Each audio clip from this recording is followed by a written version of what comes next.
When a billionaire CEO walked into a dying garage and threatened to bulldoze a single father's entire world, she had no idea the grease-covered mechanic standing before her was the genius engineer her own corporation had destroyed 3 years ago.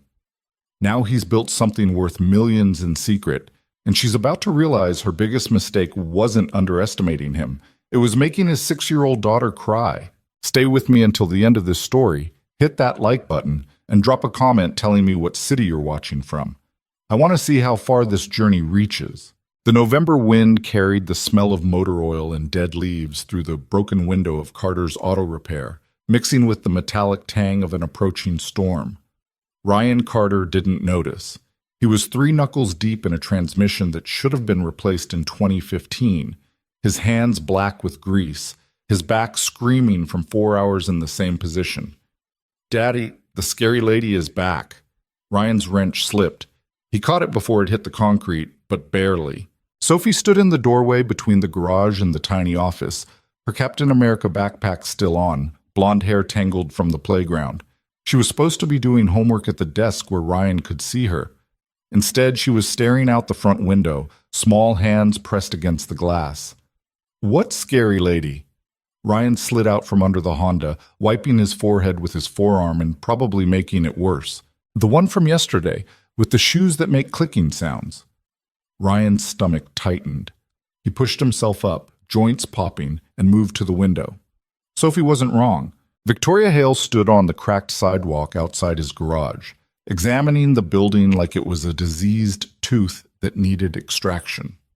She wore a charcoal suit that probably cost more than Ryan's monthly revenue, and her heels, yeah, Sophie had that right, were black and sharp enough to qualify as weapons. Her dark hair was pulled back in a way that meant business, and she held a leather portfolio that definitely wasn't full of good news. "Go finish your math," Ryan said quietly. "I'll handle this." "Is she going to take our garage?" The question hit him in the chest. Sophie had already lost so much. Her mother, their old house, the stability of a normal childhood. This garage, run down and forgotten as it was the only constant she had left. "No one's taking anything." Ryan forced his voice steady. "Now go. I'll bring you a snack in 10 minutes. Sophie didn't move. "You promised we wouldn't have to move again. And we won't, I promise. Now scoot." She went, but slowly, glancing back twice. Ryan waited until she was settled at the desk, pencil in hand, before he stepped outside. The cold hit him immediately. He should have grabbed a jacket, but somehow he didn't want to keep Victoria Hale waiting while he looked for one. She noticed him the moment he emerged, and her expression didn't change. Cool, professional, completely unreadable. "Mr. Carter?" She extended a hand. Ryan looked at his own hands, both thoroughly coated in transmission fluid, then back at her. "I'd shake, but I don't think your manicurist would appreciate it." Her hand dropped. "I'll be brief. I represent Hale Development Corporation. We're moving forward with the Hartford Street Revitalization Project, and this property falls within our acquisition zone." Acquisition zone. Ryan tasted the words. "That's a polite way of saying bulldozer radius. We're prepared to offer you fair market value, plus a 20% premium for expedited vacancy." Not interested. Victoria's eyebrow lifted a fraction, the first crack in her composure. "You haven't heard the offer." "Don't need to. This garage isn't for sale." "Mr. Carter, I understand attachment to a family business, but this building is—" She paused, searching for a diplomatic word. "Falling apart?" Ryan supplied. "Yeah, I know. I work here. The entire block is zoned for demolition. We're building a mixed-use development, residential, commercial, green space. It'll transform this neighborhood. This neighborhood doesn't need transforming. It needs people to stop tearing it apart." Victoria's jaw tightened almost imperceptibly. "The city council has already approved the project. We have eminent domain backing if necessary, but we'd prefer to handle this amicably." Amicably. Ryan laughed, sharp and humorless. "You show up at my business, tell me you're going to destroy it, and call that amicable? I'm giving you advance notice and a generous settlement. Most property owners would—" "I'm not most property owners." Ryan stepped closer, and something in his movement made Victoria hesitate. This garage was my father's. It's the only thing my daughter has left that's stable. So no, I'm not interested in your money or your mixed-use development or your transformed neighborhood. Find another block to destroy." For a long moment, they stood in silence. The wind kicked up again, carrying a newspaper down the street. Somewhere, a car alarm went off and stopped. Victoria's gaze shifted past Ryan's shoulder, into the garage. Her eyes narrowed slightly. "That's an interesting whiteboard." Ryan turned. From where they stood, the massive board covering the back wall was partially visible. Equations, schematics, circuit diagrams. He'd meant to erase it before Sophie got home from school, but he'd gotten distracted by the Honda. "I like to stay busy," Ryan said flatly. "Those aren't repair notes." Victoria took a step toward the garage entrance. "That's systems engineering, high-level work." "You an engineer?" "I have a degree in mechanical engineering from MIT. I don't use it much anymore, but I recognize advanced mathematics when I see it." She looked at him differently now, reassessing. "What are you working on?" "Nothing that concerns you." "Mr. Carter, Ryan!" Sophie's voice cut through the tension. She stood in the doorway, backpack forgotten, eyes wide. "Are you fighting with the lady?" Victoria's expression shifted, softening in a way that looked almost painful, like her face wasn't used to the motion. "We're not fighting, sweetheart. We're just talking." "You're going to take our garage." It wasn't a question. "Sophie," Ryan started, but Victoria spoke over him. "That's not decided yet." "Liar!" Sophie's voice was small but sharp. "You're like the people who came to our old house. You all say it's not decided, and then you take things anyway." Victoria flinched, actually flinched. Ryan moved between them. "Sophie, inside. Now." "But now." She ran. Ryan heard the office door slam, heard the scrape of her chair, and knew she was probably crying into her backpack the way she did when the world got too big and too cruel. When he turned back, Victoria was staring at the spot where Sophie had been standing. "I didn't mean to upset her," Victoria said quietly. "Then leave." "The project is happening, Mr. Carter, with or without your cooperation." "Then I guess it's without." Victoria opened her portfolio, extracted a business card, and held it out. When Ryan didn't take it, she placed it on the hood of a rusted pickup truck parked nearby. "You have 2 weeks to reconsider. After that, the legal process begins, and it won't be pleasant for anyone." She started toward a black Mercedes parked down the street, then paused. "For what it's worth, I meant what I said. That whiteboard, whatever you're working on, it's sophisticated. You're clearly talented. There might be opportunities for someone with your skills in the new development." Ryan watched her walk away, heels clicking against the broken pavement. "I don't want your opportunities," he said to the empty street. "Chick." Inside, Sophie had her face buried in her arms on the desk. Her homework was crumpled underneath her. Ryan sat down in the chair beside her, not touching, just present. "She's not taking the garage, kiddo." Sophie didn't look up. "You can't stop her? Nobody can stop people like that." "You don't know what I can do." She lifted her head. Her eyes were red. "You're just a mechanic." The words shouldn't have stung, but they did. "Just a mechanic?" That's what the kids at school said. Taylor's dad is a lawyer. Madison's mom is a doctor. And my dad just fixes cars. She wiped her nose on her sleeve. "So how are you going to stop a rich lady with a whole company?" Ryan was quiet for a long time. Outside, the wind rattled the garage door. A fluorescent light flickered overhead, buzzing like an angry wasp. Finally, he stood and walked to the whiteboard.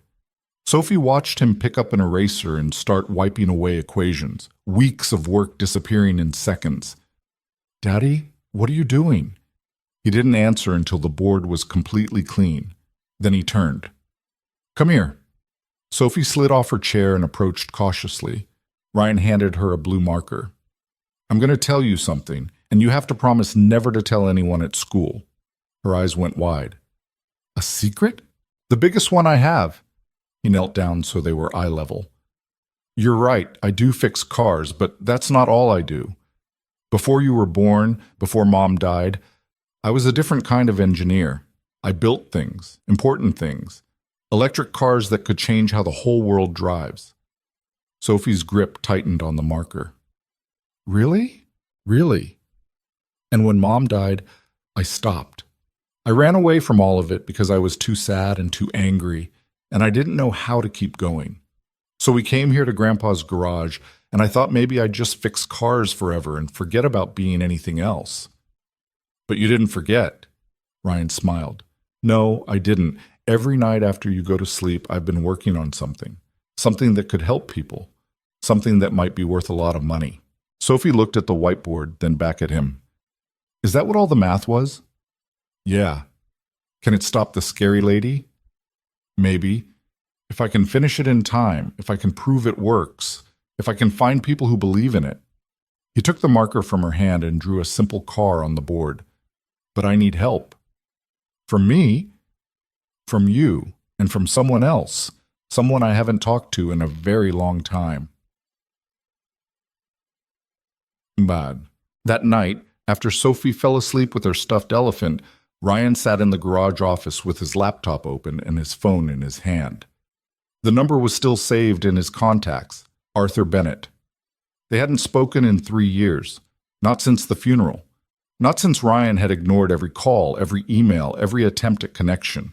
Arthur had been his mentor once, back when Ryan was leading the EV project at Northbrook Technologies.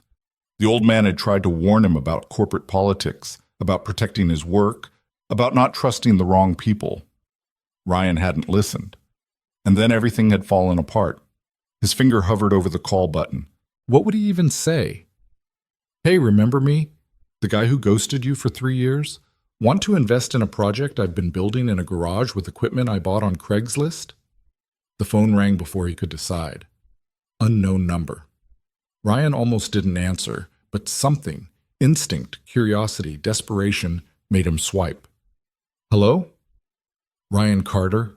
The voice was male, professional, unfamiliar. Who's asking?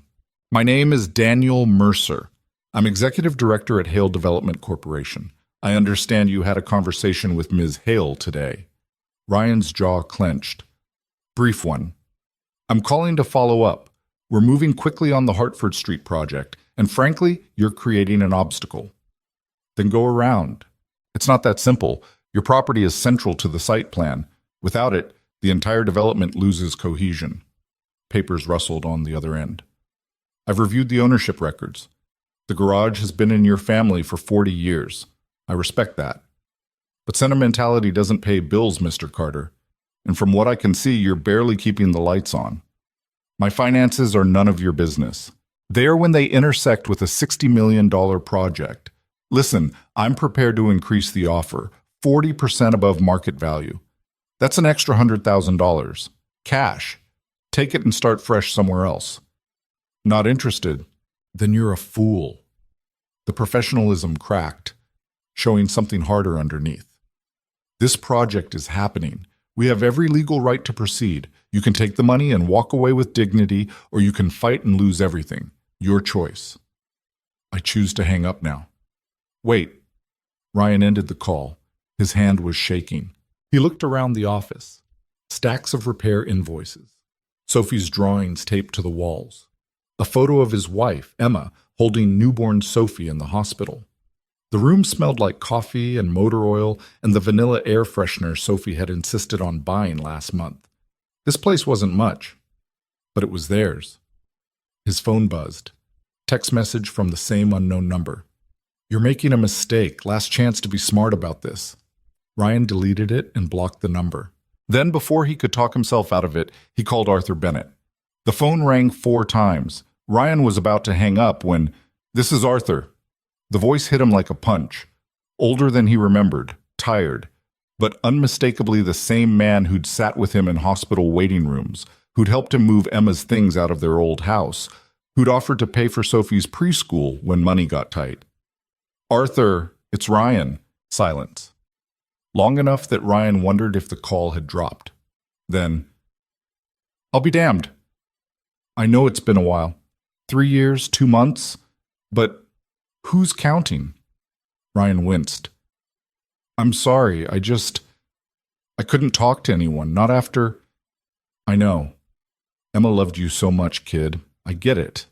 A pause. "But you still should have called." You're right. So why now? Ryan looked at the whiteboard, blank except for Sophie's blue car. Because I need help, and because I think I finally built something worth talking about. I'm listening. Arthur Bennett arrived 3 days later driving a Tesla that looked hilariously out of place on Hartford Street. He was 72 years old with white hair, wire-rimmed glasses, and the kind of smile that made you want to trust him even when you knew better. Sophie answered the door. "Are you the helper?" she asked, blocking the entrance with one hand on her hip. Arthur blinked. "I suppose I am. Is your father here?" "He's in the garage, but I have to ask you questions first." "Sophie." Ryan appeared behind her, wiping his hands on a rag. "Let the man inside before he freezes." "I'm vetting him," Sophie said seriously. "You said we need good people." Arthur laughed, a deep, genuine sound that made the tiny office feel warmer. "Fair enough. Ask away, young lady. Do you like dogs?" "Love them.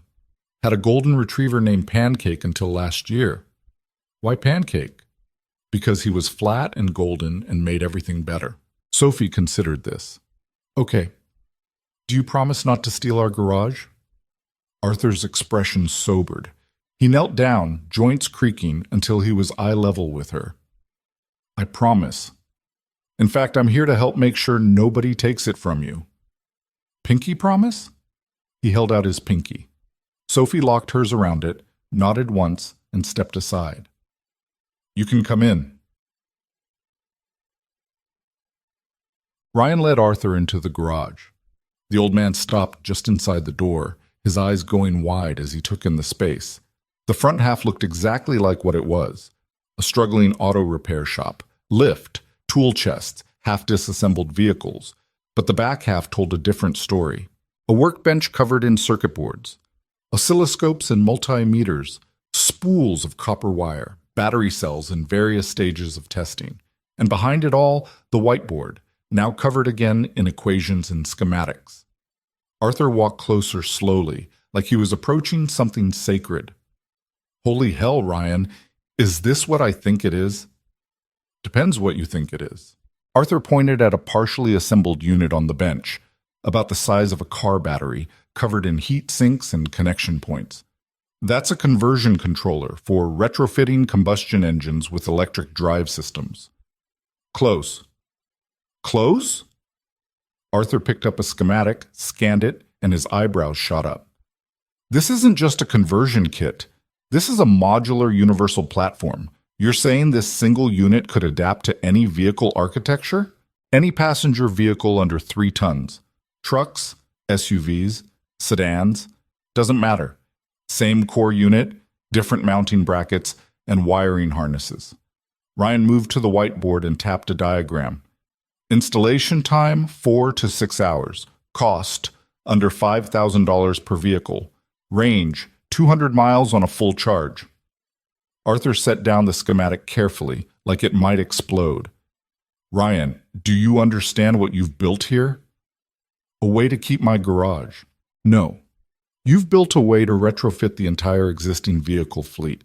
There are 280 million cars in America. If even 1% adopted this technology, that's why I called you." Arthur turned. "You need funding. I need investors who won't steal it. I need lawyers who can protect the patents. I need manufacturing partners who can scale production." Ryan's voice was steady, but his hand shook. "And I need all of it fast because in 11 days, a development company is going to start legal proceedings to take this building, and if they succeed, I lose everything." "Hale Development." "You know them?" "I know of them. Victoria Hale inherited the company from her father 5 years ago. She's smart, ruthless, and doesn't lose often." Arthur walked the length of the garage, thinking. "They're serious about the Hartford Street project. I've seen the proposals, $60 million investment, city backing. They won't walk away because one mechanic won't sell. Then I need to make them." "By doing what?" Ryan pulled a sheet off something in the corner. A 2008 Toyota Camry. Unremarkable, except for the complete absence of an engine in the front compartment. In its place, the conversion system, fully installed, connected to the drivetrain. By proving this works. By getting investor commitments big enough that tearing down this garage becomes more expensive than redesigning their project. Ryan grabbed a set of keys from the workbench. And by doing it all before they bury me in paperwork. Arthur stared at the Camry. Does it run? Only one way to find out. The car started with a whisper instead of a roar. Sophie, watching from the office window, pressed her face against the glass. Arthur sat in the passenger seat, one hand gripping the door handle, the other clutching a heart rate monitor from his watch. When's the last time you road tested this? He asked. About 6 hours ago. Made it 3 blocks before the thermal management system overloaded. And you fixed that? Theoretically. Ryan, relax. I'm 90% sure it won't catch fire. 90%? Ryan shifted into drive. The Camry rolled forward silently, out of the garage onto Hartford Street. He accelerated smoothly, 20 miles per hour, 30, 40. Arthur checked his watch. Battery temperature? Ryan glanced at the custom display mounted on the dashboard. Nominal, holding steady at 42 Celsius. They reached the end of the block. Ryan turned left, then left again, circling the neighborhood. The car handled normally, better than normal actually, with the weight distribution of the battery pack mounted low in the chassis. Power draw? Arthur asked. 15 kilowatts, well within system capacity. They drove for 20 minutes. No smoke, no warning lights, no sudden failures. When they pulled back into the garage, Arthur was smiling. You brilliant son of a bitch. You actually did it. Ryan killed the power and sat back, adrenaline draining. Yeah, I did. How many test cycles have you run? 247. Failure rate? Started at 60%, now down to less than 5%, and those are all user error in installation. Arthur pulled out his phone. I'm making calls tonight. There are people who need to see this. Who? Investors I trust. People who understand what you've built and won't try to steal it. He opened the passenger door, paused. But Ryan, you need to understand something. The moment this goes public, everything changes. Hail development won't be your biggest problem anymore. You'll have automotive companies, oil interests, patent trolls. Everyone's going to come after you. Let them come.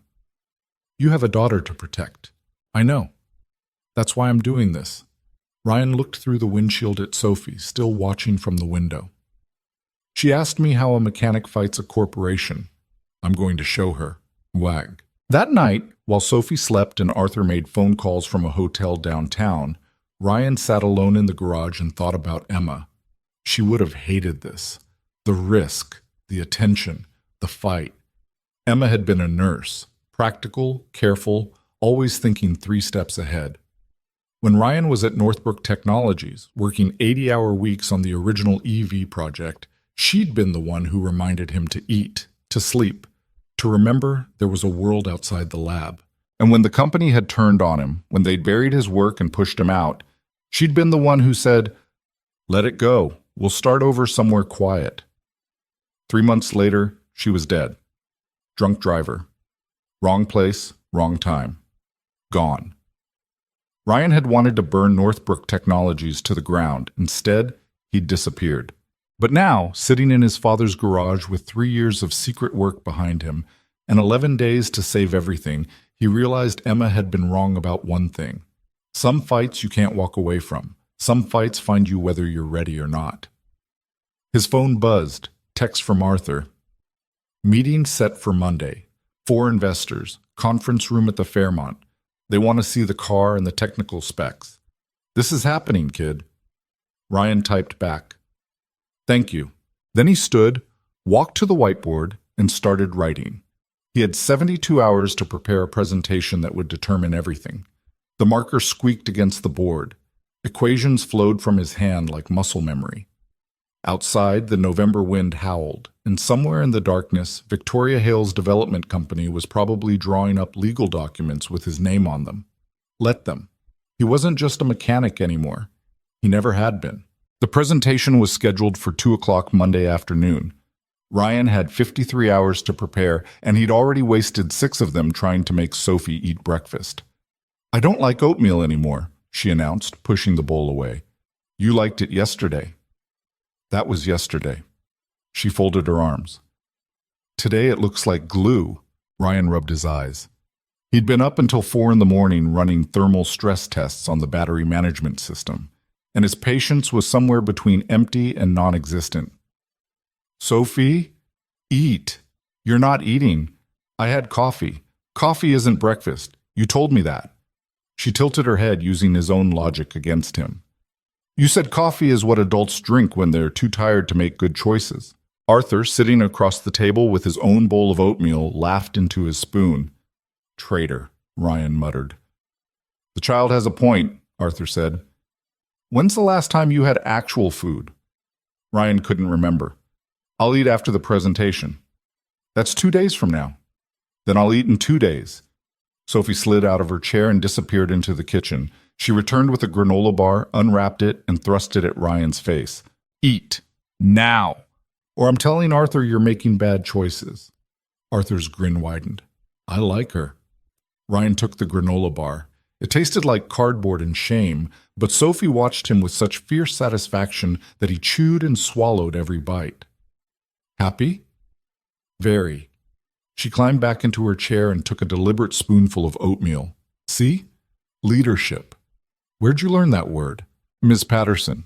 She says leaders eat breakfast and make people do healthy things. Another spoonful. I'm going to be a leader when I grow up. You're already a leader, kiddo. Ryan stood, kissed the top of her head. Now finish that glue so I can drop you at school. The drive to Riverside Elementary took 12 minutes.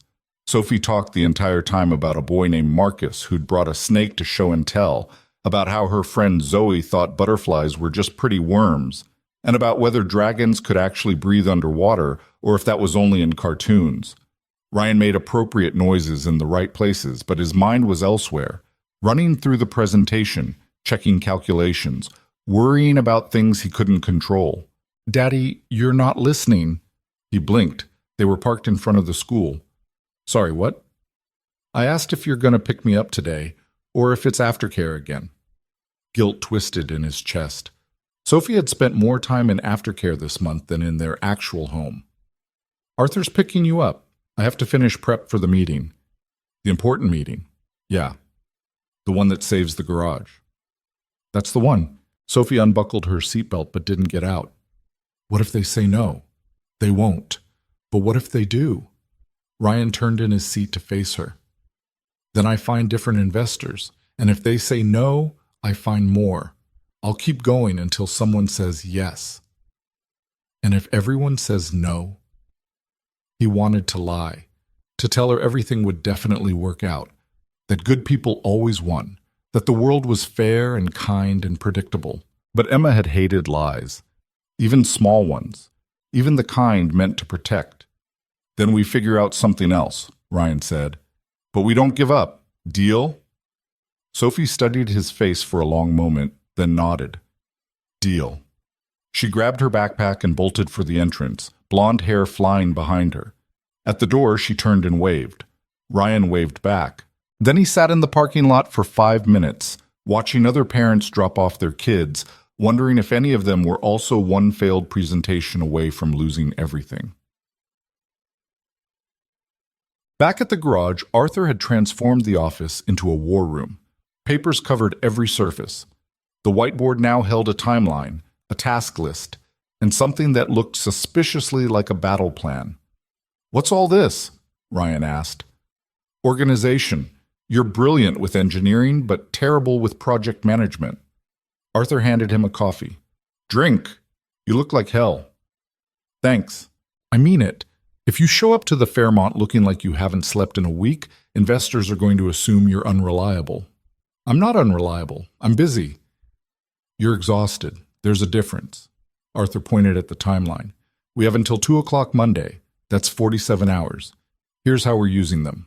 Ryan scanned the board. Every hour accounted for. Presentation prep, technical documentation, vehicle testing, even blocks labeled sleep and meals, which seemed optimistic. You scheduled sleep? Someone has to, because you won't. Arthur tapped the Sunday evening block. 6 hours. Non-negotiable. You'll present better rested. I can sleep after ifti. Ryan, listen to me. Arthur's voice went serious. I've seen brilliant people destroy themselves before. They work themselves into exhaustion, then make critical mistakes at the exact moment they can't afford to. You have one shot at this presentation. One. And you need to be sharp. Ryan wanted to argue, but the old man was right. Fine, 6 hours. Good. Now let's talk about the investors. Arthur pulled up a document on his laptop. 4 names, photos, brief bios. Cynthia Rodriguez, Venture Capital, specializes in green technology. She's tough but fair. If the numbers work, she'll commit. Ryan studied the photo. A woman in her 50s, sharp eyes, professional smile that didn't quite reach those eyes. Next is David Park. Made his fortune in software, now looking for hardware plays. He's cautious but willing to take risks on the right team. Does he know I'm a one-man operation working out of a garage? He knows. Doesn't care. He started his first company in his parents' basement. Arthur moved to the next photo. Jennifer Okonkwo. Environmental focus. She won't just want good technology. She'll want proof it can scale and make a real impact. And the fourth? Arthur hesitated. Marcus Webb. Why do you look worried? Because Webb is brilliant and paranoid in equal measure. He'll look for every possible way the technology could fail, every legal vulnerability, every competitive threat. If he commits, it means the project is bulletproof, but getting him there is hell. Ryan leaned back against the desk. 4 investors, 4 different perspectives, 4 chances to screw this up. What's the minimum we need? Ideally all 4, realistically 3, but you need at least 2 to have enough capital to move forward. Arthur closed the laptop. They're each prepared to commit between 1 and 3 million, depending on what they see Monday. That's up to 12 million, if everything goes perfectly, which it won't. Optimistic. Realistic. There's always something. Arthur pulled out a folder, handed it to Ryan. Which brings me to our other problem. Inside the folder. Legal documents. Contracts from Northbrook Technologies. Termination agreements. Non-compete clauses. Ryan's stomach dropped. Where did you get these? I still have contacts at Northbrook. They're not happy you disappeared, but they haven't actively pursued legal action. Arthur pointed to a specific paragraph. Yet. The non-compete clause prohibited Ryan from working on electric vehicle technology for any competitor or starting his own venture in the same space for 3 years following termination. This expired 6 months ago, Ryan said. Correct. But Northbrook could argue that your work at the garage began before expiration, which would violate the agreement. That's bullshit. I didn't touch this project until after the clause ended. Can you prove that? Ryan thought about the notebooks in his office. Every design iteration, every test result, all carefully dated. Yeah, I can prove it. Good, because if Hale Development catches wind of this, they'll use it. Victoria Hale strikes me as the type who does her homework. She already saw the whiteboard. Arthur's expression darkened. What? When she came to the garage, she commented on it, said it was sophisticated. Then she knows you're more than just a mechanic. Doesn't mean she knows what I'm building. Doesn't mean she doesn't. Arthur stood, paced the small office. We need to assume she's investigating, which means we need to move faster than she does. The rest of Saturday disappeared into preparation. Ryan assembled the technical documentation, specifications, test data, cost projections, manufacturing timelines. Arthur worked on the financial model, projecting revenue growth based on different adoption scenarios. By midnight, they had a 90-slide presentation that covered everything from molecular battery chemistry to 5-year market penetration forecasts. This is too much, Ryan said, scrolling through the deck. You're right. Cut it in half. Half? Investors don't want a dissertation. They want the hook, the proof, and the ask. Everything else is appendix material. Arthur highlighted a section. This part about thermal management, it's fascinating, but it doesn't belong in the main presentation. It's critical to understanding why the system works. It's critical to you. To them, it's details. They need to know it works. not how every component functions. Ryan hated it, but Arthur was right. He spent the next 2 hours cutting, condensing, restructuring. By 2 in the morning, the presentation was 35 slides. Lean, focused, terrifying. Better, Arthur said. Now sleep. I need to sleep. That's an order. Ryan went upstairs to the apartment above the garage. Sophie was asleep in her room, elephant tucked under one arm. He stood in her doorway for a moment, watching her breathe. If this didn't work, he'd have to tell her they were moving again.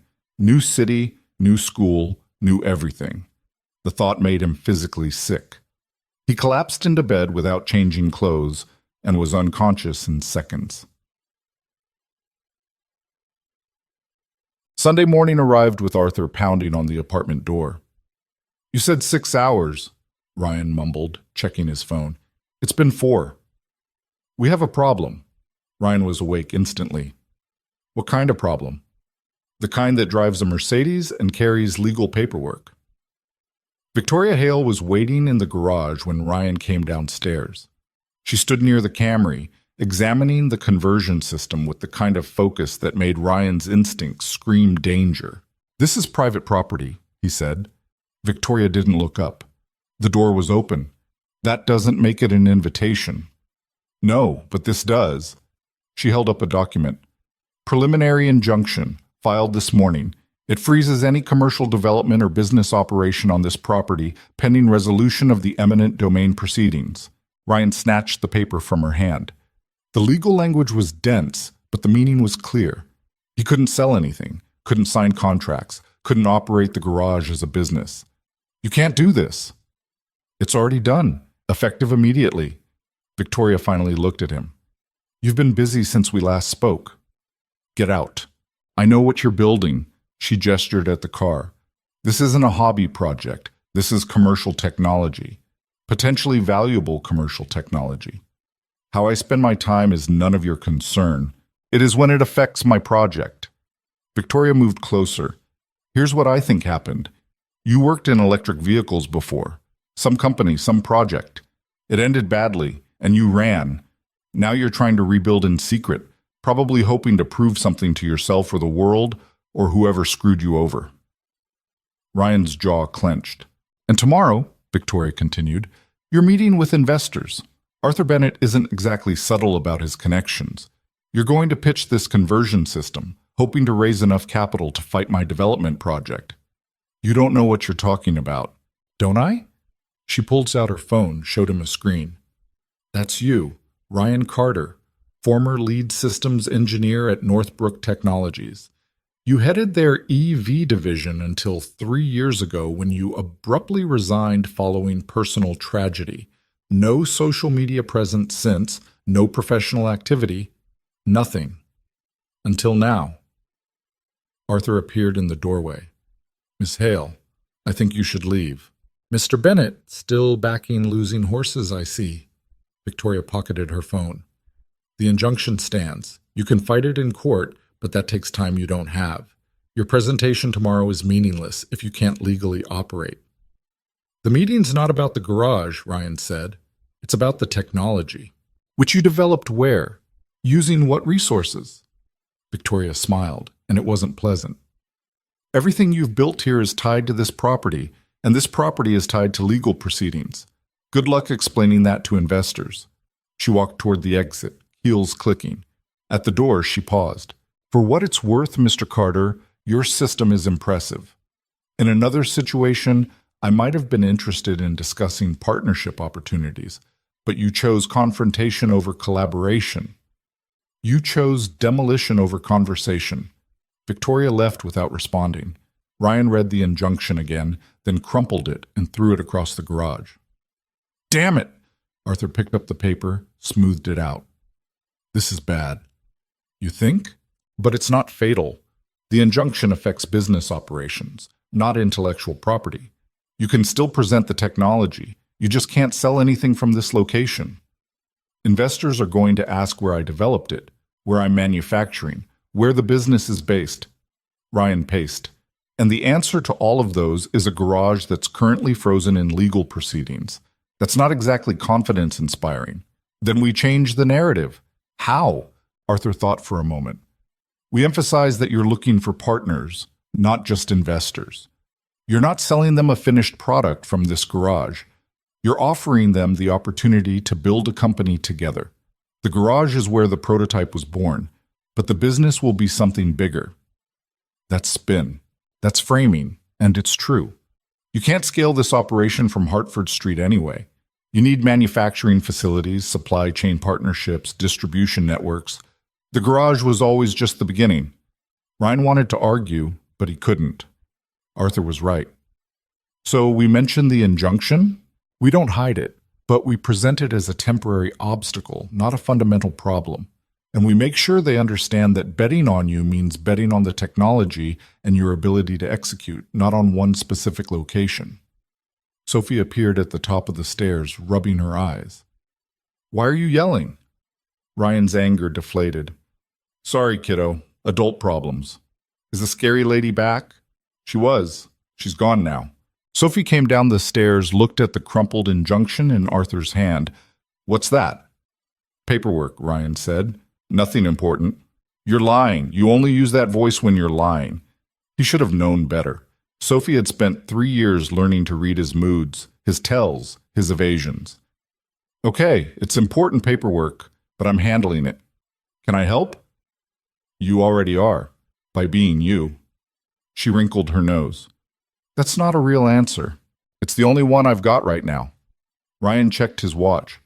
Come on, let's get you fed. Arthur and I have work to do. Pumped. The rest of Sunday blurred past. They revised the presentation to address the injunction proactively. They rehearsed responses to hard questions. They ran the Camry through additional tests, documenting every metric.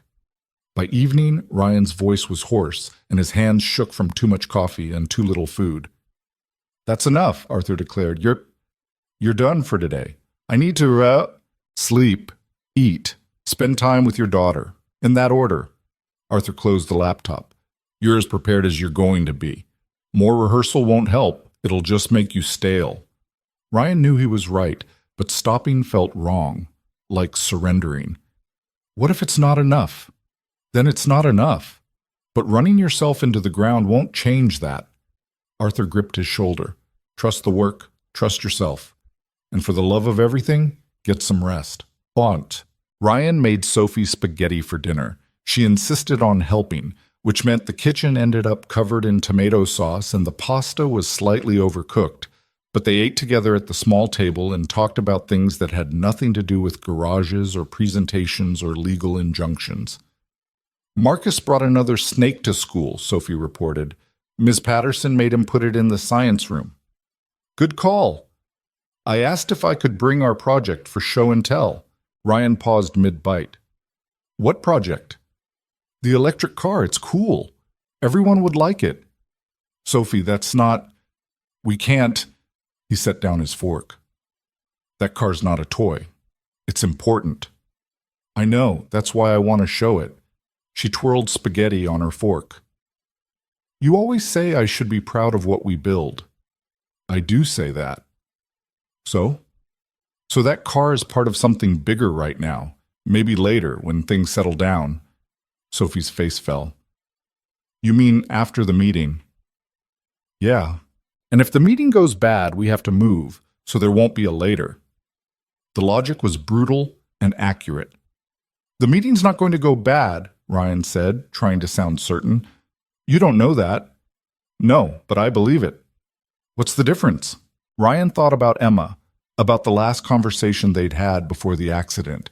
She'd been worried about money, about Ryan's obsession with the Northbrook project, about whether they were building the life they actually wanted or just the life they thought they should want. I don't know, he'd said, but I believe it'll work out. Belief isn't a plan, Emma had replied. She'd been right then. Maybe she was right now too. But sometimes belief was all you had. The difference, Ryan told Sophie, is that knowing means you've already seen it happen. Believing means you're willing to make it happen. Sophie considered this. That's not a very good answer. Yeah, I know. They finished dinner in comfortable silence. Afterward, Sophie insisted on showing Ryan her latest drawing, a detailed schematic of what she called a flying electric car that defied at least 7 laws of physics. This part, she said, pointing to something that might have been a wing or a tentacle, is the gravity remover. Gravity remover.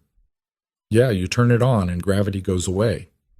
Sophie, gravity doesn't just go away. It does in my car. She was completely serious. You build cars that don't need gas.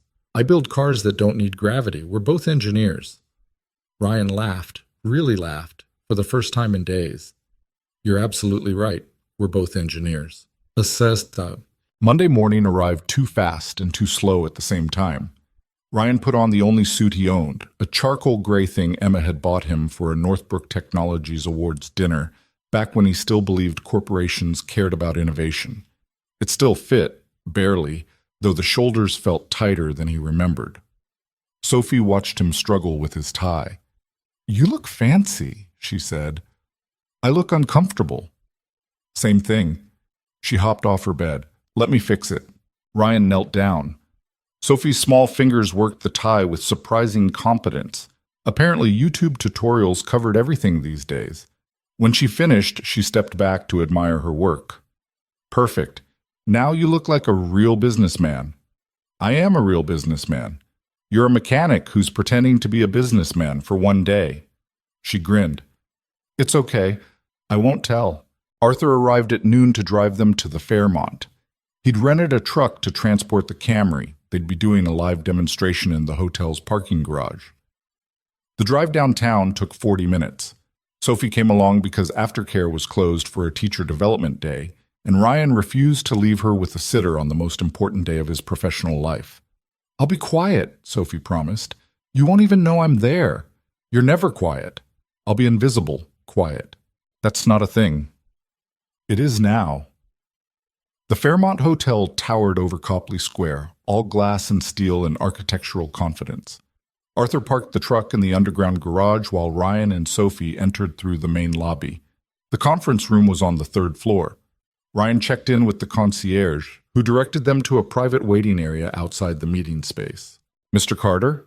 A woman in hotel staff uniform approached. The investors are ready for you. You'll have the room for 2 hours. Ryan's mouth went dry. Great. Thank you. Sophie squeezed his hand. You got this, Daddy. He squeezed back. Stay here. Read your book. Arthur will check on you. I know. Go save the garage. Ryan entered the conference room. 4 people sat around a polished table. Cynthia Rodriguez, David Park, Jennifer Okonkwo, and Marcus Webb. They looked exactly like their photos. Professional, skeptical, expensive. Arthur was already there, setting up the presentation on a large screen.